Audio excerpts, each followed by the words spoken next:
Tidak harapkan, naudzubillah min dzalik. Pembentukan Pansus COVID-19 di DPRD Kota Makassar sudah dimulai sejak awal PSBB. Sejumlah anggota Dewan menilai perlu untuk memberikan pengawasan terhadap tim gugus tugas COVID-19. Rencananya Pansus tersebut bertugas memberikan dukungan, penguatan, serta pengawasan politik terhadap pelaksanaan penanganan pandemi COVID-19 di Makassar. Kalau semacam satgas lah kalau di instansi lain.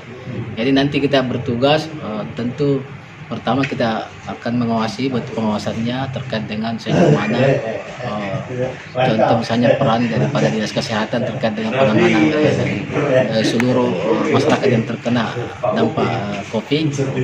Kemudian yang kedua dari segi bagaimana sistem pencegahannya, kita tentu pengawasan terhadap mulai dari kemarin kita laksanakan pelaksanaan PSBB, kita harus juga melihat.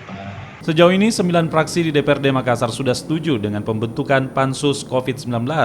Di antaranya fraksi Nasdem, Demokrat, Golkar, PDI Perjuangan, Gerindra, PKS, P3, dan fraksi Nurani Indonesia Bersatu. Nila Rustam, Kompas TV Makassar.